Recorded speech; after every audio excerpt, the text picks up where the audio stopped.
우리가 혁명이라는 말을 쓰죠. 혁명은 판 자체를 뒤집어 엎는 것입니다. 그러나 개혁은 기존의 체제를 새롭게 개선하는 것, 그것이 개혁이라고 이야기를 하죠. 그런데 예수 그리스도의 십자가는 우리에게 혁명적 변화를 요구합니다. 이 이야기는 무엇이냐면 조금 고치는 것이 아니고 완전히 우리가 가지고 있는 삶의 틀, 생각의 틀, 이것들을 완전히 바꾸기를 원하죠. 그래서 예수님의 십자가가 우리를 완전히 장악하기를 원합니다. 그러나 우리는 어떤가요? 우리는 십자가의 통제 앞에서 무릎 꿇기를 원치 않죠. 그냥 그동안 살아온 삶에 약간의 변화만을 원합니다. 그래서 신앙의 진보가 잘 이루어지지 않죠. 결과는 매일의 삶과 매년의 삶이 늘 제자리라는 것입니다. 신앙의 연수는 더해가고 또 직분도 받고 하지만 결국 하나님과의 관계에 있어서는 큰 변화가 없다는 것이죠. 사실 우리 신앙생활의 가장 큰 불행은 바로 이것입니다. 우리가 새해를 맞기 전 지금 이 시점에서 우리가 무엇을 생각해 봐야 할까요? 아마 한 해를 마무리하면서 우리가 돌아봐야 할 것이 참 많습니다. 그러나 가장 먼저 우리가 돌아봐야 할 것은 하나님과의 관계가 바른 관계였느냐 하는 것입니다. 오늘 본문 말씀은 사람의 본분이 무엇이냐에 대한 가르침을 우리에게 묻고 있죠. 그것은 하나님과의 정상적 관계를 유지하는 것이 사람의 본분이라고 말씀합니다. 우리 13절 말씀을 보니까 이렇게 말씀을 하죠. 일의 결국을 다 들었으니, 여기서 일의 결국이 무엇입니까? 우리 인생이 살아온 그 모든 일들을 우리가 다 들었으니 하나님을 경외하고 그의 명령을 지킬지어다. 결국은 무엇이냐? 하나님을 경외하고 그 명령을 잘 지키는 것, 이것이 모든 사람의 본분이다. 그렇게 말씀을 합니다.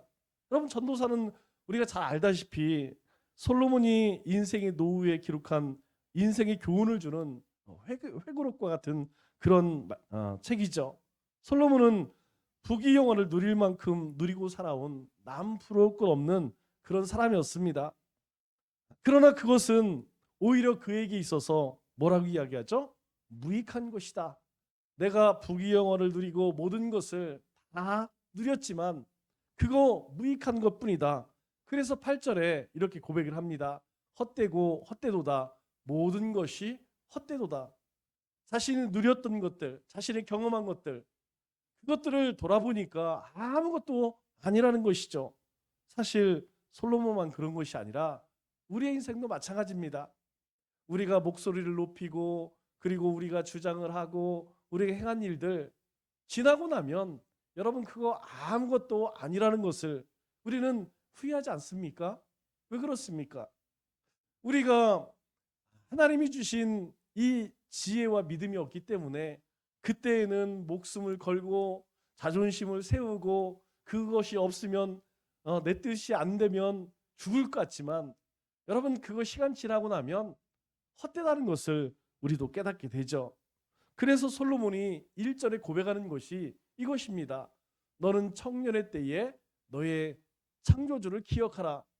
여기서 청년의 때는 무엇을 이야기합니까? 젊을 때를 이야기하는 것이죠. 너희가 하나님을 알았더라면 너희가 하나님이 어떤 분인지 깨달을 그때, 너희가 젊을 때에 너희가 하나님을 경험하고 하나님이 어떤 분인지 안 그때에 너희는 누구를 기억하라는 것입니까? 하나님을 기억하라. 이 말의 의미가 무엇이냐면 나처럼 되지 말고 일찍이 하나님과 관계를 잘 유지해라. 그렇게 이야기하는 것이죠. 왜? 돌이켜보니까 모든 것이 아무것도 아닌 거예요. 헛된 일이에요. 오직 그 삶 가운데 기억되는 것은 무엇이냐면 하나님을 경외한 것, 하나님을 기쁘시게 한 것, 그거밖에 없다는 것입니다. 우리 인생의 근본은 먼저와 나중을 잘 구분할 수 있어야 합니다. 예수님께서 산상 설교 때에 우리 인생살이에 대해서 뭐라고 말씀하십니까? 우리 마태복음 6장 29절로 30절 말씀을 보면 이렇게 이야기를 하죠. 솔로몬의 영광은 들꽃만도 못한 것이다. 솔로몬이 그 엄청난 영광을 누렸지만 그 영광은 저 들에 핀 들꽃만도 못하다고 그렇게 이야기를 하죠. 또 들풀조차도 하나님이 다스린다는 것입니다. 왜 솔로몬의 영광과 영광이 이 들꽃만도 못하느냐? 하나님께서 들꽃조차도 다스리신다는 것이죠. 그런데 만일 우리가 먹고 사는 문제로 염려하면 그것은 믿음이 없는 것이다. 그렇게 말씀을 합니다. 그렇다면 우리 스스로 물어봐야 할 질문이 무엇입니까? 올 한 해 얼마나 내가 하나님을 신뢰하고 하나님을 사랑했는가, 하나님 말씀에 순종했는가 하는 것이죠. 모든 것이 돌이켜보면 다 후회되는 일이고 아무것도 아니라면 진정 가치 있는 일, 하나님의 자녀로서 하나님을 신뢰하고 하나님을 사랑하고 하나님 앞에 얼마만큼 순종했느냐, 우리가 한 해를 마무리하면서 반드시 돌아봐야 할 일이라는 것입니다. 두 번째로 사람과의 관계가 다른 관계였는가 하는 것이죠. 복음은 위로는 하나님과 그리고 아래로 이웃과의 관계를 잘 맺도록 가르치고 있습니다. 여러분, 계명의 첫 번째가 무엇입니까? 하나님을 사랑하고 그리고 하나님을 사랑하는 것처럼 우리 이웃을 사랑하는 것이죠. 이것이 크고 첫째 되는 계명이다.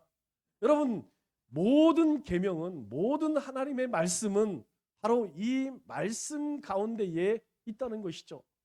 우리가 사랑을 행하지 아니하면 아무 소용이 없다는 것입니다.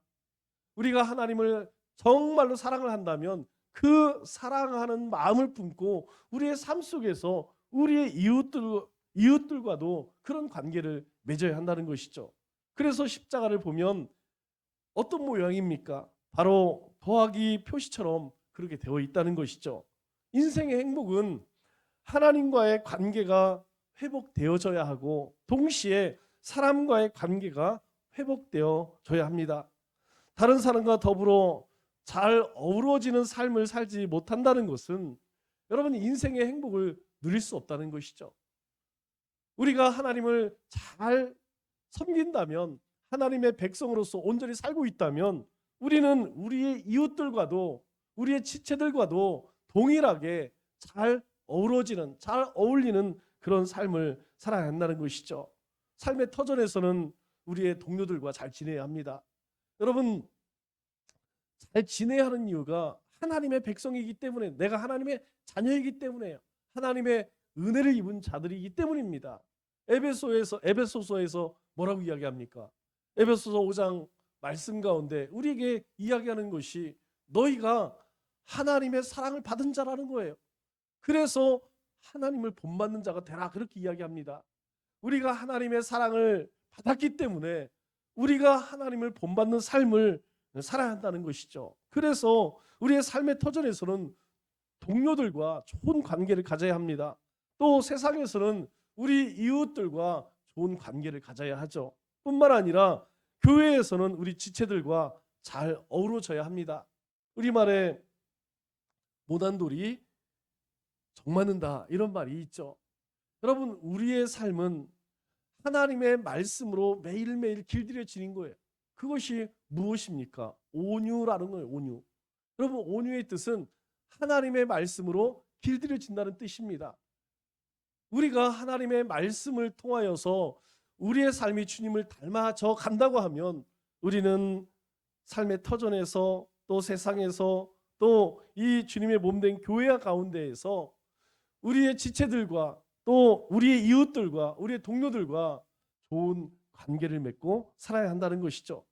그래서 산상수훈에서 예수님께서 첫 번째 팔복을 이야기하실 때에 뭐라고 말씀합니까? 화평케 하는 자, 화평케 하는 자는 복이 있나니 하나님의 아들이라 일컬음을 얻을 것이요, 이렇게 이야기합니다. 우리가 화평케 하는 자로 살아가면 사람들은 우리를 보고 와, 저 사람은 하나님의 자녀이구나, 하나님의 사람이구나, 그렇게 불리움을 받게 될 것이라고 이야기를 하죠. 화평은 하나님의 뜻이라는 것입니다. 그래서 예수님이 이 땅에 오신 것이죠. 우리 그리스도인들은 어느 곳에 가든지 절대로 싸움 딱 돼서는 안 됩니다. 우리가 삶의 터전에서도, 또 우리 이웃들과도, 또 주님의 몸된 교회 가운데에서도 우리는 싸움을 일으키고 문제를 일으키는 그런 존재가 아니에요. 우리 존재 자체가 하나님의 형상을 덧입은 자이기 때문에 우리의 삶에서는 항상 하나님의 화평케 하는 자로 그렇게 살아가야 한다는 것이죠. 그러면 왜 하나님과 또 이웃과의 관계가 회복되어야 할까요? 그것은 모든 관계가 망가지는 데는 원인이 있습니다. 왜 하나님과의 관계가 망가지고 우리 이웃과의 관계가 망가질까요? 그것은 바로 우리 가운데 교만과 거짓이라는 죄가 있기 때문이라는 것이죠. 하나님과의 관계가 단절됨으로 우리는 죄를 쫓아 살게 되는 것입니다. 그렇기 때문에 먼저 우리 가운데 이것이 해결되어져야 돼요. 우리 가운데 있는 이 악함이 해결되지 않으면 우리는 하나님과의 관계도, 또 우리의 이웃과의 관계도 온전히 회복되기 어렵다는 것이죠. 그러므로 한 해를 돌아보며 하나님 앞에 우리가 해야 할 일이 무엇입니까? 우리가 한 해를 마무리하면서 가장 먼저 해야 할 일은 하나님 앞에 감사하는 일이겠죠. 왜냐? 감사는 우리의 신앙 고백입니다. 하나님이 우리의 삶 가운데에서 베푸신 일들, 그것을 조용히 묵상하면서 하나님께서 내 삶 가운데에 만족해 하신 것들, 채워주신 것들, 은혜 베푸신 것들, 그것으로 감사할 수 있어야 하죠. 또한 두 번째로는 하나님과의 관계와 사람과의 관계에서 과연 올바랐는지 이것을 돌아봐야 합니다. 예수님과 함께 십자가에 달린 강도는 십자가에서 어떻게 했습니까? 회개했습니다. 여러분, 회개하면 산다는 것이죠. 돌이키면 하나님의 축복이 임하는 것입니다. 그리고 자복하면 모든 것이 회복되어진다는 것이죠. 그러나 우리가 틀어진 이 관계들을 그대로 두면 우리의 삶은 절대로 회복되지 못한다는 것이죠. 우리의 삶의 회복과 축복과 그리고 다시 되살리기 위해서는 반드시 무엇이 있어야 되느냐? 바로 하나님 앞에 회개가 있어야 한다는 것입니다. 우리의 인생은 송구영신 예배를 드리듯 언젠가 마지막이 있고 또 새로운 시작이 있습니다. 인생은 언젠가 죽습니다. 그 죽음을 대비하는 사람이 지혜로운 사람이죠. 우리는 2021년을 보내지만 하나님께서는 우리에게 새해를 예비해 두셨습니다. 새해를 맞이하면서 하나님께 감사할 수 있어야겠죠. 그리고 하나님과의 관계와 또 이웃과의 관계가 올바른지 돌아보고 주님 앞에 회개할 수 있어야 합니다. 우리 이 시간 지난 한 해를 돌아보면서 하나님 앞에 감사하고 또 하나님 앞에 회개하는 시간을 갖기를 원합니다. 우리 하나님 만드신 모든 동물들은 이름을 가지고 있죠. 호랑이, 사자, 토끼, 곰, 개, 고양이, 돼지, 닭.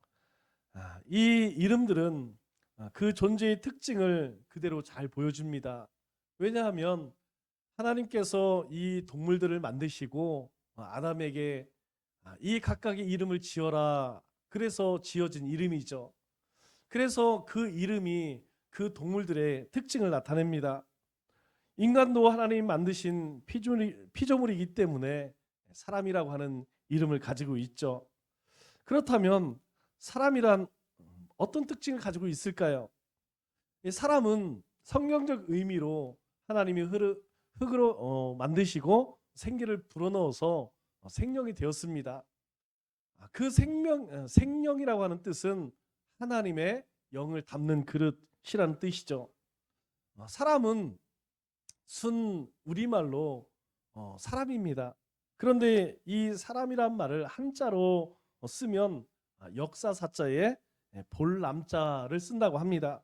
그러니까 사람은 역사를 읽을 줄 알고 볼 줄 아는 존재라는 뜻이죠. 사람을 제외한 그 어떤 피조물도 자신의 지나간 과거를 돌아보고 또 다가올 미래를 준비하고 현재의 삶을 점검하며 사는 동물은 없습니다. 그러니까 누군가가 지나간 과거와 무관하게 오직 현재만 있는 것처럼 산다면 그 사람은 사람으로서 사는 것이 아니라 그저 한 인간으로 살아가는 것이죠. 우리가 전도할 때 꼭 그렇게 이야기하는 분들이 있습니다.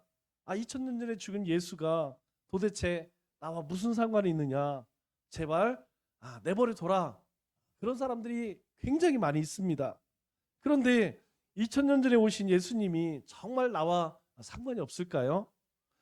그럴 수 없습니다. 왜냐하면 2022년이라는 연도 자체가 예수님께서 이 땅에 오신 해를 기준으로 삼았기 때문이죠. 또 역사라고 하는 그 자체가 영어로 무엇이죠? 그의 이야기, 히스토리입니다. 그의 이야기. 누구의 이야기입니까? 하나님의 이야기라는 것이죠. 모든 역사는 하나님의 이야기입니다.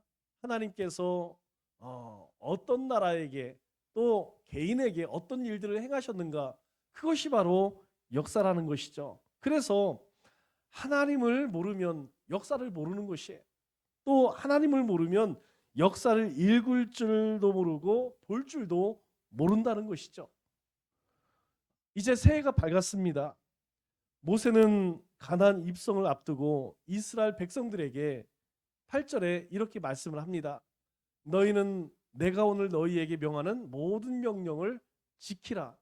왜 그럴까요? 새로운 시대가 열렸습니다. 이스라엘 백성들이 애굽 땅에 나와서 곧바로 가나안 땅에 들어갈 수가 없었죠. 왜냐하면 그들은 준비가 되어 있지 않았습니다. 가나안 땅은 하나님의 약속의 땅이었습니다. 즉 약속의 땅이라는 것은 하나님이 다스리시고 통치하시는 그런 곳이라는 것이죠. 그런데 이스라엘 백성들은 하나님의 법이, 하나님이 기뻐하시는 일이 어떤 것인지 알지 못했죠. 그래서 그들을 하나님께서 시내산으로 인도하십니다. 그 가는 과정 가운데서도 이스라엘 백성들은 홍해 앞에 원망하고 광야에서 물이 없다, 먹을 것이 없다, 덥다, 춥다 불평을 하였죠.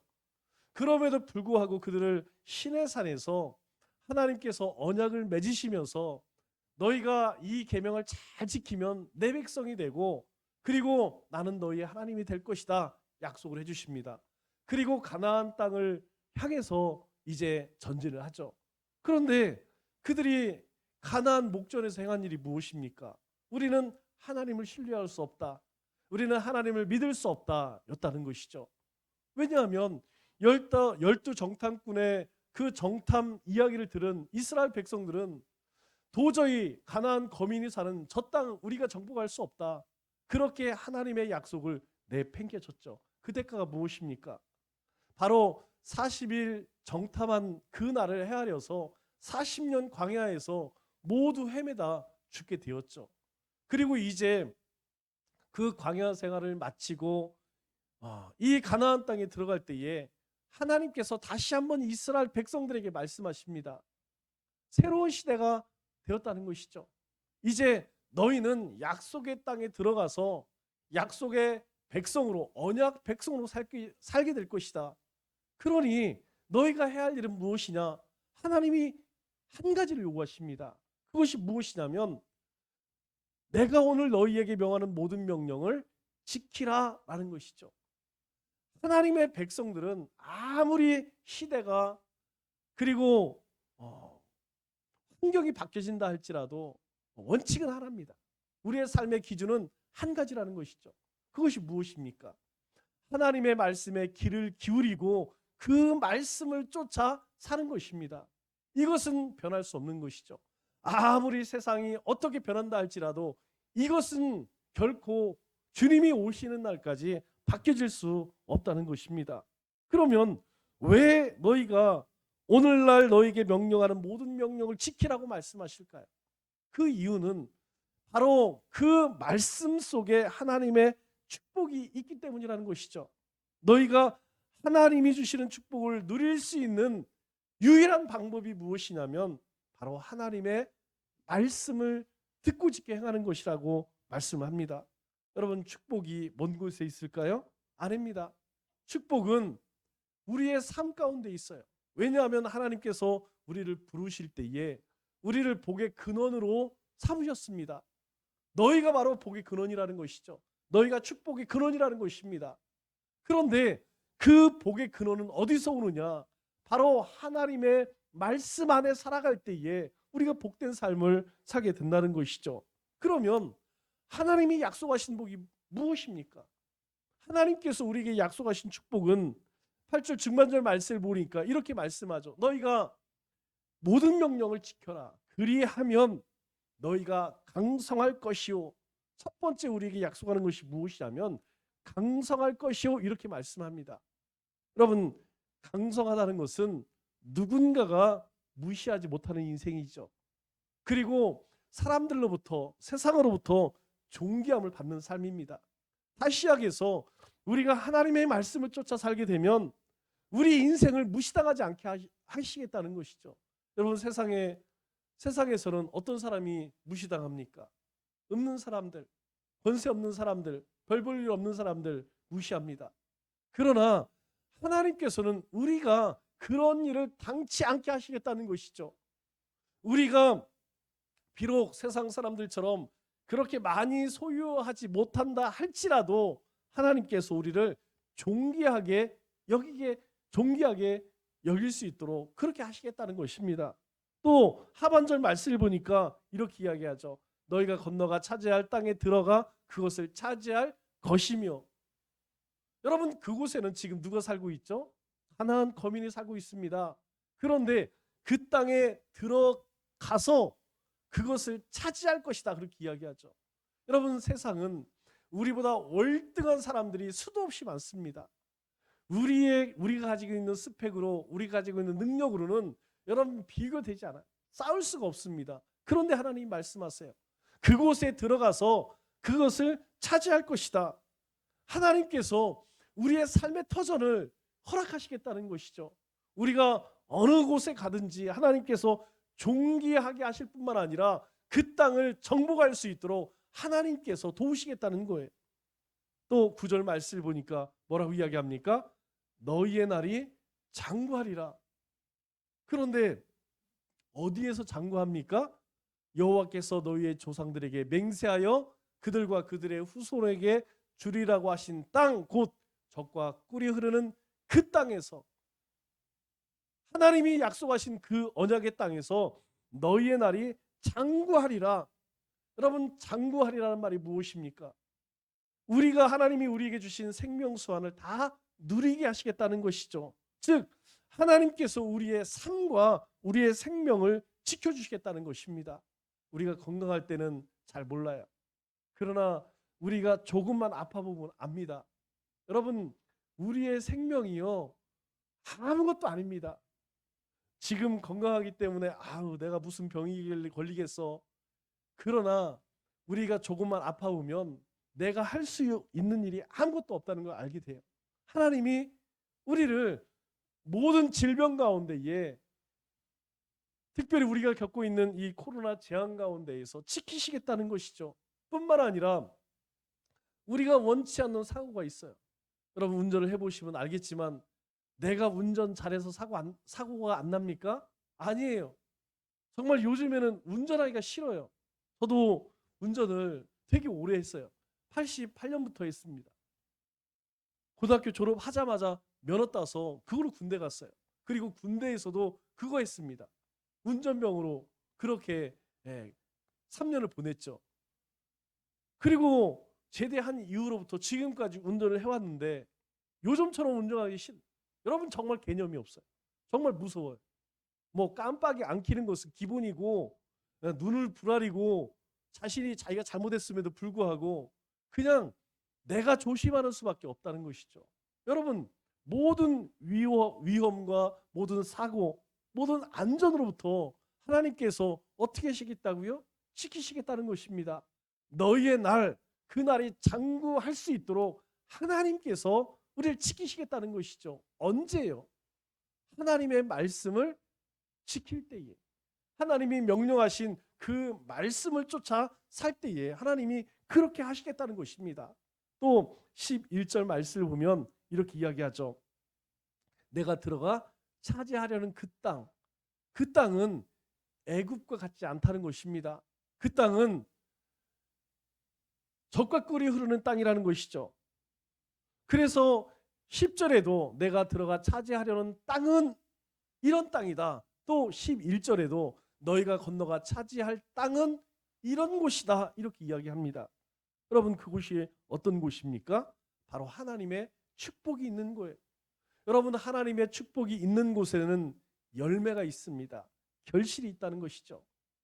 바로 하나님께서 너희가 들어가 그 차지할 땅에서 하나님의 축복하심으로 인하여 결실이 있게 하겠다는 거예요. 하나님께서 우리가 뿌린 대로 거두게 하실 것이라는 것입니다.